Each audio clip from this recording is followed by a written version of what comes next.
గాంధీ భవన్ లో కాంగ్రెస్ నేత జగ్గారెడ్డి మీడియాతో మాట్లాడుతున్నారు. ఇప్పుడు లైవ్ చేద్దాం. అయితే పిఆర్ఓగా నీ అభిప్రాయం ఏంది, అసలు ఏది కరెక్ట్ ఏంది అని అంటే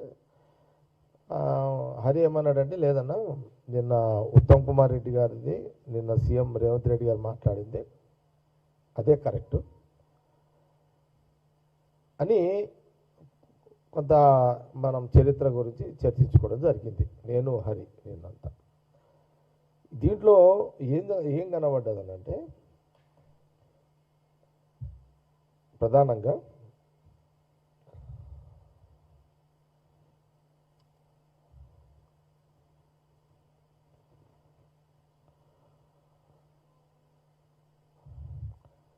ఇప్పుడు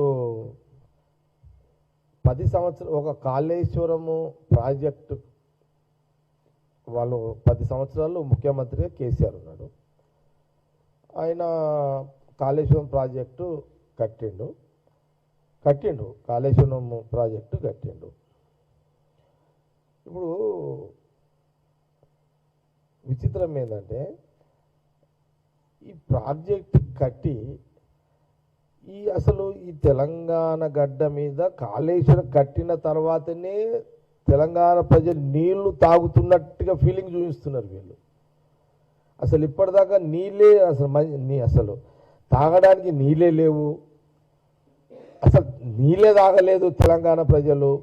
అసలు కాళేశ్వరం కట్టిన తర్వాతనే అసలు నీళ్లు తాగుతున్నారు, అంతకుముందు నీళ్ళే తాగలేదు అనే ఒక వాతావరణాన్ని ఈరోజు హరీష్ రావు అతని యొక్క ప్రజెంటేషన్ ఆయన పార్టీ ఆఫీసులో చూపిస్తున్నాడు. ఆయన నేనేమంటున్నా, యాజ్ అ కాంగ్రెస్ పార్టీ మేమేమంటున్నామంటే, ఇండిపెండెన్స్ వచ్చిన తర్వాత జవహర్లాల్ నెహ్రూ గారు ప్రధానమంత్రి అయిన తర్వాత ఆనాడు ఉమ్మడి రాష్ట్రంలో లేదా తెలంగాణ ప్రాంతంలో ఒక నాగార్జున సాగర్,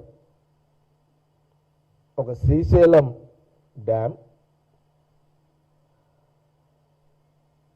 ఇప్పుడు అక్కడనే కదా మొదలైంది. ఇక దేశంలో చాలా డ్యాములు జవహర్లాల్ నెహ్రూ ఆనాడు కట్టిరు, అది వేరే, ఆ చరిత్ర అందులో పోద్దు మనం. తెలంగాణ గడ్డ మీద ఉమ్మడి రాష్ట్రము తెలంగాణ గడ్డ మీద ఒక నాగార్జున సాగర్ డ్యాము, దాని తర్వాత మనము శ్రీశైలం డ్యామ్, దాని తర్వాత నేను లెక్కలలో పోను. ఇప్పుడు లెక్కలలో పోవడం ఆ లెక్కలు హరీష్ రావు పెద్ద గంటన్న లెక్కలు చెప్పిండు.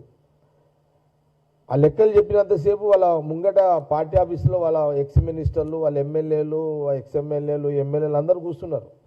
నేను అనుకుంటా గంటన్నర సేపు ఆ ప్రజెంటేషన్ ఇచ్చినంతసేపు ఆ ముంగడ కూర్చున్న వాళ్ళ నాయకులే. నేను అనుకుంటా ఏదో హరీష్ రావు ఈ ఇరిగేషన్ మీద తనకున్నంత తెలివి ఇంకోనికి లేదు, ఈయనకే ఉన్నట్టుగా ఎక్స్పోజ్ చేసుకోవడానికి నాకు ఆ ప్రజెంటేషన్ కనబడ్డది. హరీష్ రావు ప్రజెంటేషన్ ఎట్లుందంటే, అసలు ఆయన ఇరిగేషన్ మంత్రి అయినాకనే, కేసీఆర్ సీఎం అయినాకనే అసలు తెలంగాణ నీళ్లు తాగుతున్నారు, అసలు అంత నీళ్లు తాగుతలేరు అన్నట్టుగా ఆ ఫీలింగ్స్తో కూడుకున్న ఆ లెక్కలు చూపెడుతున్నాడు ఆయన. అనుకుంటే ఆయన ముంగడ కూర్చున్నారు కూడా మనసులో వాళ్ళ పార్టీకి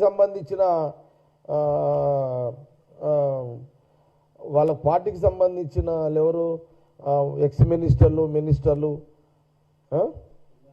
ఎమ్మెల్యేలు నేను అనుకుంటా వాళ్ళు ఇక తప్పదు కాబట్టి ఇంకుంటా కూర్చున్నట్టున్నారు.